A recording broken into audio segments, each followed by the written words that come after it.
चलिए हेडलाइन डालिए मैकेनिक्स में, stable and unstable equilibrium. Stable and unstable equilibrium. Stable and unstable equilibrium, ये हमारे स्टैटिस्टिक्स का 4th चैप्टर है। इसके ख़त्म होने के साथ ही हमारा मैकेनिक्स का फर्स्ट सेक्शन ख़त्म हो जाएगा, स्टैटिस्टिक्स ख़त्म हो जाएगा, फिर हम लोग डायनेमिक्स पे अप्रोच करेंगे। मुश्किल से 4 से 5 लेक्चर का ये चैप्टर है। सबसे पहले हम लोग ये जानेंगे कि इक्विलिब्रियम क्या होता है। इक्विलिब्रियम के बारे में हम लोग पहले भी पढ़ चुके हैं। आपसे कहा गया था कि अगर किसी सिस्टम के ऊपर बहुत सारे फोर्स लगते हैं और उन फोर्सेस के अंडर में भी इसके रिजल्टेंट ज़ीरो हो जाता है तो उस केस में सिस्टम हमारा इक्विलिब्रियम में कहलाता है। कोई भी सिस्टम इक्विलिब्रियम में तब कहलाता है, मान लीजिए उस पर सिस्टम ऑफ n कोप्लेनर्स फोर्सेस लग रहे हों, उसके बावजूद भी उसका रिजल्टेंट ज़ीरो हो जाए तो इस कंडीशन में वो सिस्टम हमारा इक्विलिब्रियम में कहलाता है। अब क्वेश्चन ये अराइज होता है कि इक्विलिब्रियम के कितने टाइप होते हैं। तो इक्विलिब्रियम के 2 टाइप होते हैं। पहला होता है स्टेबल इक्विलिब्रियम, दूसरा होता है अनस्टेबल इक्विलिब्रियम। कोई भी सिस्टम इक्विलिब्रियम में तब होगा जब उस सिस्टम पर लगने वाले बहुत सारे फोर्सेस का रिजल्टेंट ज़ीरो हो जाए। मतलब अगर आप एक सिस्टम के ऊपर मान लें कि बहुत सारे फोर्सेस लग रहे हैं, मतलब system of n coplanar forces लग रहे हैं, उसके बावजूद भी उसका रिजल्टेंट क्या हो जाए, ज़ीरो, तो वो सिस्टम हमारा इक्विलिब्रियम में कहलाता है। इक्विलिब्रियम को 2 कैटेगरी में डिवाइड किया गया है। पहला है स्टेबल, दूसरा है अनस्टेबल। मान लीजिए ये एक दफ़ा हमारी बॉल यहाँ पे है, एक दफ़ा हमारी बॉल यहाँ पर है और एक दफ़ा हमारी बॉल यहाँ पर है। इस बॉल को हम डिस्प्लेस करें, नीचे आ जाएगी, वापस से ये अपनी पुनः स्थिति में नहीं पहुँच पाएगी। इस इक्विलिब्रियम को हम कहते हैं अनस्टेबल इक्विलिब्रियम।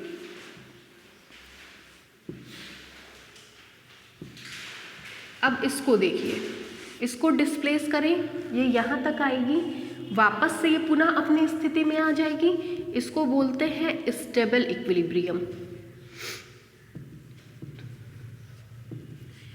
फिर इसको देखिए, इसको डिस्प्लेस करें, डिस्प्लेस करने के बाद इसकी स्थिति में कोई फ़र्क नहीं पड़ेगा क्योंकि ये लीनियर मोशन कर रही है। जैसे इसकी वेलोसिटी एक्सेलरेशन होगी बिल्कुल एज सच रहेगी। इसको बोलते हैं न्यूट्रल इक्विलिब्रियम।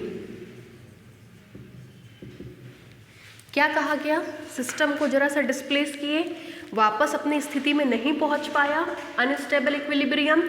सिस्टम को डिस्प्लेस किए, अपनी स्थिति में आ गया, स्टेबल इक्विलिब्रियम। सिस्टम को डिस्प्लेस किए, उसके ऊपर कोई फर्क नहीं पड़ा, न्यूट्रल इक्विलिब्रियम। इस तरीके से इक्विलिब्रियम को 3 पार्ट में डिवाइड किया गया है।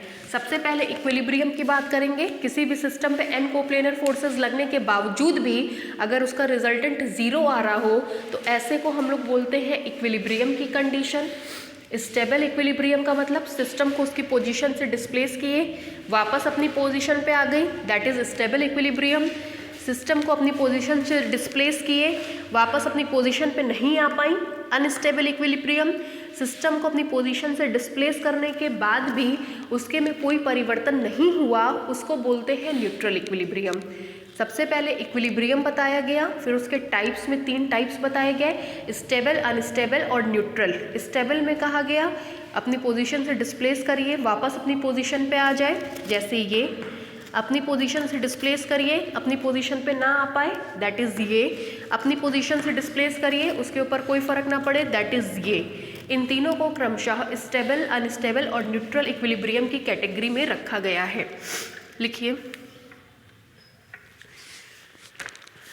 लिखिए, the equilibrium has following 3 types. The equilibrium has following 3 types. The equilibrium has following 3 types. पहली हेडलाइन डालिए, स्टेबल इक्विलिब्रियम। Stable equilibrium. पहली हेडलाइन स्टेबल इक्विलिब्रियम लिखिए। If a body is slightly displaced, if a body is slightly displaced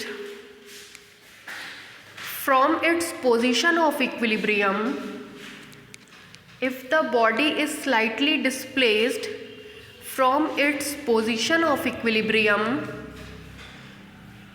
if the body is slightly displaced from its position of equilibrium, comma, the forces acting on the body, the forces acting on the body, the forces acting on the body may be such that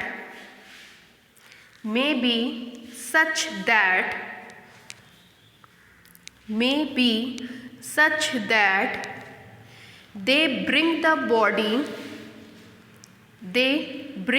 body back to its position of equilibrium. They bring the body back to its position of equilibrium. They bring the body back to its position of equilibrium, comma, in this case the equilibrium is said to be stable. In this case the equilibrium is said to be stable. In this case the equilibrium is said to be stable. In this case the equilibrium is said to be stable. दूसरी headline डालिए unstable equilibrium. Unstable equilibrium, if a body is slightly displaced, if a body is slightly displaced from its position of equilibrium, if a body is slightly displaced from its position of equilibrium,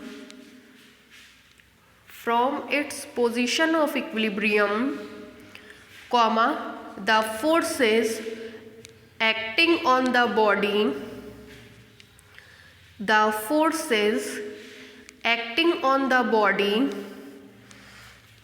the forces acting on the body may be such that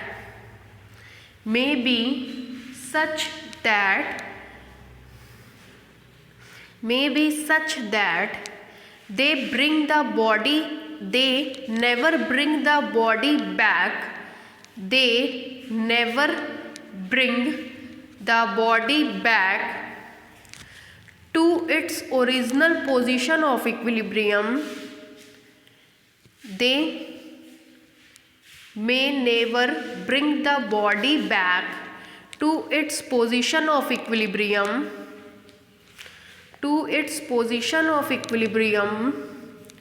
comma, in this case the equilibrium is said to be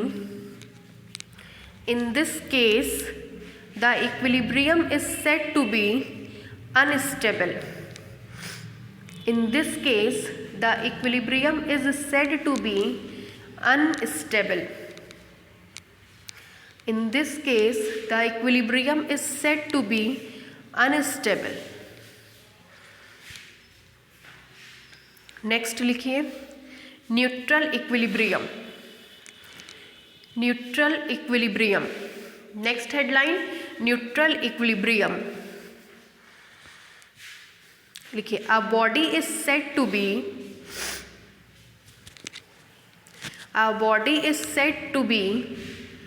in neutral equilibrium. A body is said to be in neutral equilibrium.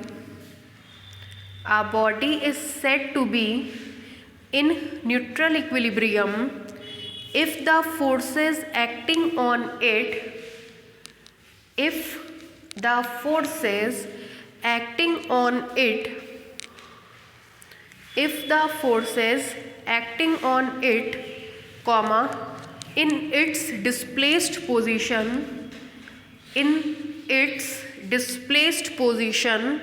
are in equilibrium. A body is said to be in neutral equilibrium if the forces acting on it in its displaced position are in equilibrium, मतलब कोई भी body है हमारी neutral equilibrium में कहीं जाएगी। अगर हम इसके ऊपर इसको डिस्प्लेस करने के लिए फोर्सेस लगाएं तो उन फोर्सेस का रिजल्टेंट क्या होगा? ज़ीरो, मतलब इस बॉडी के ऊपर कोई फर्क नहीं पड़ेगा। In such the case we will say that the equilibrium is in neutral position. Diagram बना लीजिए।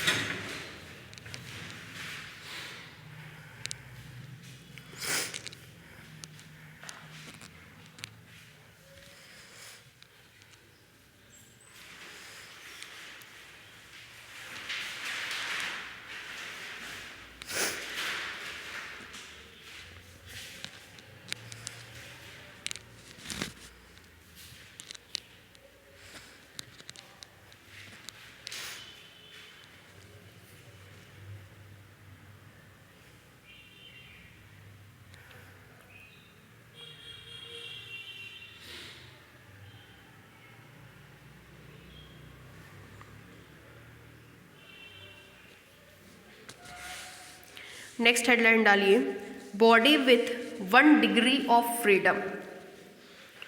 Body with 1 degree of freedom. Body with 1 degree of freedom.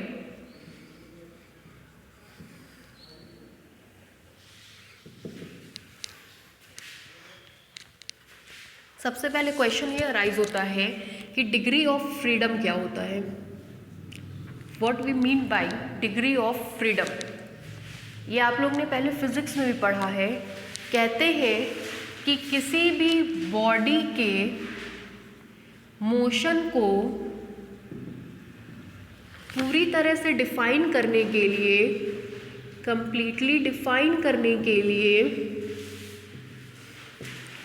जो वेरिएबल्स की ज़रूरत होती है, जिन वेरिएबल्स की ज़रूरत होती है, उन्हीं को हम डिग्री ऑफ फ्रीडम कहते हैं।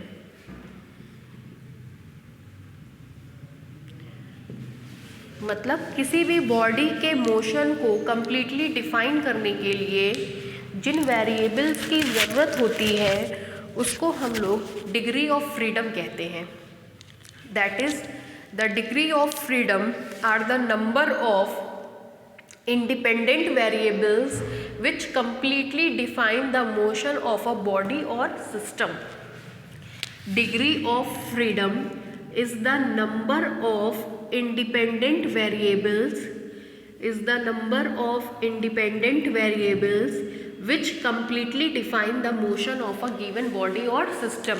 किसी भी बॉडी या सिस्टम के मोशन को पूरी तरह से डिफाइन करने के लिए जितने नंबर ऑफ इंडिपेंडेंट वेरिएबल्स की ज़रूरत होती है उसको हम लोग कहते हैं डिग्री ऑफ फ्रीडम। अब सवाल ये उठता है, अगर यहाँ पे आप देखें तो क्वेश्चन ये अराइज होता है कि यहाँ पे हमको बॉडी को 1 डिग्री ऑफ फ्रीडम की हेल्प से डिफ़ाइन करना है। मतलब बॉडी को डिफ़ाइन करने के लिए कितने डिग्री ऑफ फ्रीडम चाहिए? 1 डिग्री ऑफ फ्रीडम चाहिए। तो यहाँ पे अब हम लोग नंबर ऑफ इंडिपेंडेंट वेरिएबल 1 लेंगे और उसकी हेल्प से पूरे बॉडी के मोशन को डिफ़ाइन कर ले जाएंगे। लिखिए, body with 1 degree of freedom लिखिए। A body is said to be A body is said to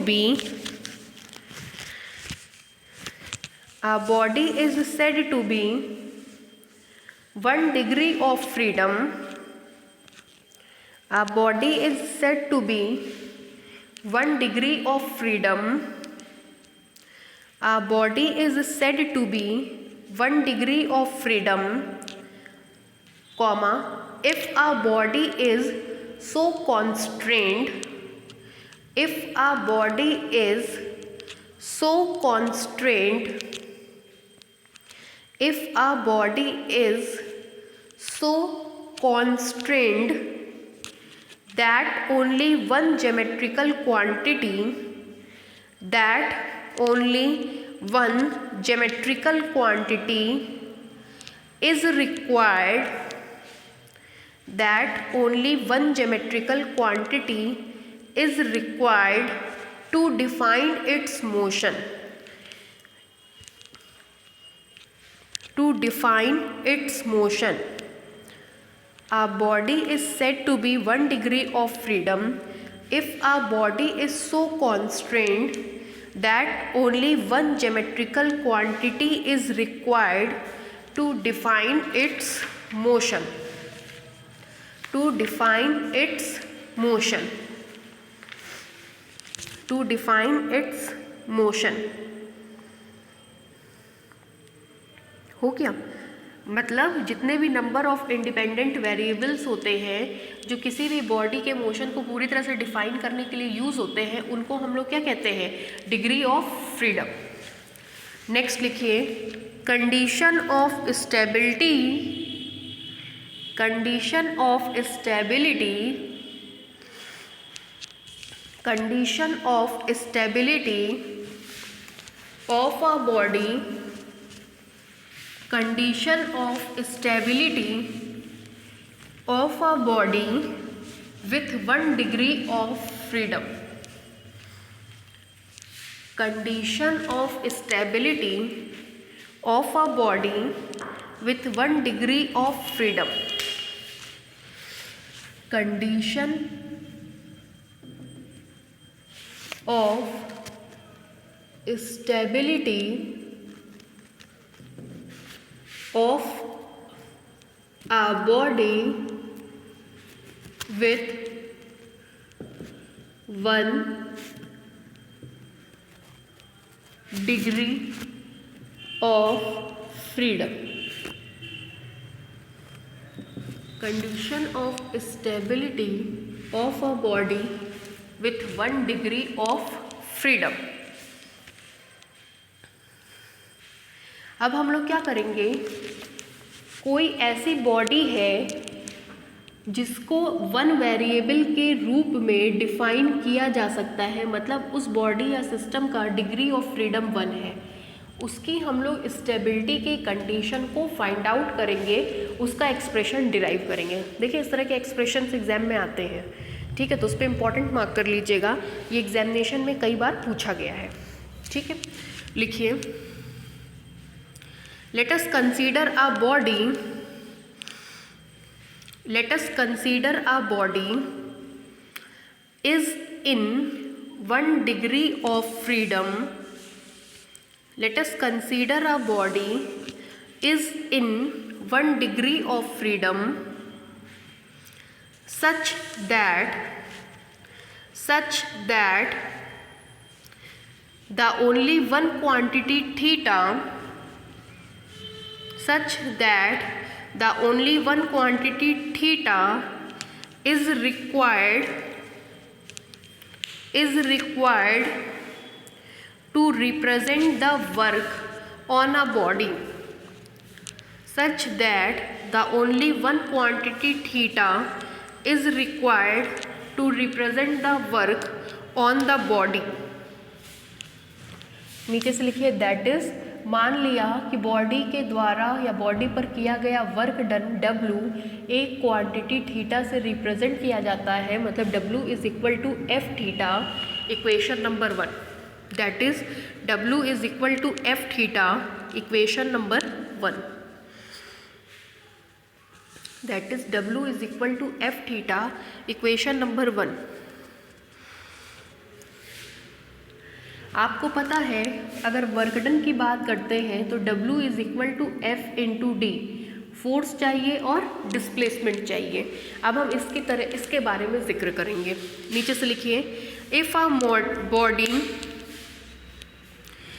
body is moving a distance del s, if a body is moving a distance del s in the direction of force capital F, in the direction of force capital F, then in the direction of force capital F, then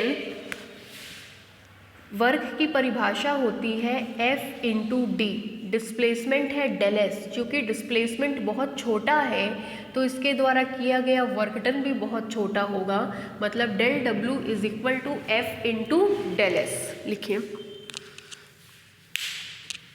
del W is equal to F into del S, equation number 2।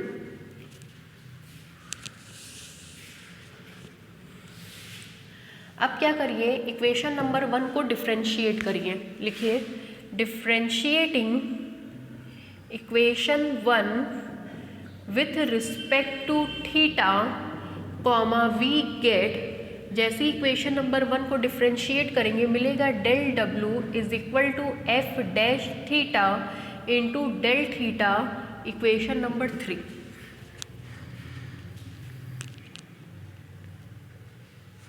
अब छोड़ दीजिए, black board पे देखिए। Equation number 2 और 3 को अगर देखा जाए, from equation 2 and 3, from equation 2 and 3 comma we get, चूँकि इक्वेशन 2 और 3 के LHS बराबर हैं तो RHS भी बराबर होंगे। F into del S is equal to F dash theta into del theta. This implies that F is equal to F dash theta into del theta by del S. इसको मान रहे हैं इक्वेशन नंबर 4।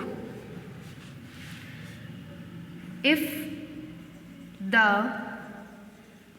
बॉडी इज इन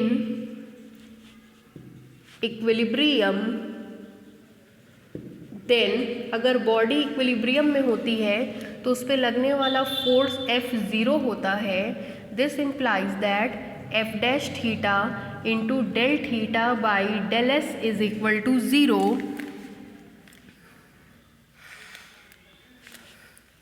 फिर देखिए इसको मान रहे equation number 5, F is equal to 0। अगर सिस्टम इक्विलिब्रियम पे है तो लगने वाले सारे रिजल्टेंट फोर्स 0, ये 0 हो गया। अब देखिए if theta is either increasing or decreasing, then चूँकि आपको पता है थीटा या तो इंक्रीज कर रहा है या तो डिक्रीज कर रहा है, चूँकि थीटा वेरिएबल है, परिवर्तित होगा, या तो इंक्रीज करेगा या डिक्रीज करेगा। इसका मतलब del theta by del S कभी भी 0 के बराबर नहीं होगा। Del theta by del S का 0 के बराबर होने का मतलब ये होता है कि एस के रिस्पेक्ट में थीटा में कोई भी चेंज ना हो, मतलब वैल्यू 0 हो। लेकिन आपको पता है कि थीटा वेरिएबल है तो या तो ये बढ़ेगा या तो ये घटेगा, जो कि डिपेंड करेगा वर्क डन पे। वर्क डन डिपेंड करता है डिस्प्लेसमेंट पे। इस कारण से डिस्प्लेसमेंट के हिसाब से थीटा या तो इंक्रीज करेगा या तो डिक्रीज करेगा, इसलिए ये वैल्यू कभी भी 0 के बराबर नहीं होगी। Then from equation 5, then from equation 5 we get, ये कभी भी 0 के बराबर नहीं होगा, तो जो क्वांटिटी 0 के बराबर होगी वो है आपकी F dash theta. This implies that F dash theta is equal to 0। इसको मान लेते हैं इक्वेशन नंबर 6। अब देखिए, मान लीजिए कोई इक्वेशन है हमारे पास, F X is equal to X cube plus 3x square. F dash X निकालेंगे तो आएगा 3x स्क्वायर प्लस 6x। जैसे ही एफ डैश एक्स को आप 0 करेंगे मिलेगा 3x square plus 6x is equal to 0। 3x x plus 2 is equal to 0, x is equal to 0, x is equal to -2। क्या हुआ, जैसे ही आपने एफ डैश एक्स को 0 किया आपको x के रूट्स मिलने लग गए, x की वैल्यूज़ मिलने लग गई। ठीक है, इसी के हिसाब से अगर हम इस पे वर्क करेंगे तो आपको मिल जाएगा then the root of equation 6 is theta is equal to theta 1। मान ले रहे हैं जैसे यहाँ पे x के रूट्स मिले हैं, इसी तरह से इसका एक रूट है theta is equal to theta 1। तो theta is equal to theta 1 इस इक्वेशन को क्या करेगा, सेटिस्फाई करेगा। Then it must be satisfy equation 6। This implies f dash theta 1 is equal to 0। इसको मान ले रहे हैं इक्वेशन नंबर 7।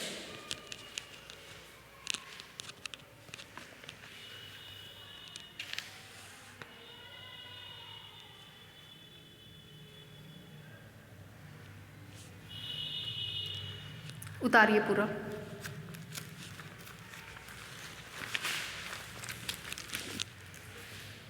इतना पूरा उतार लीजिए।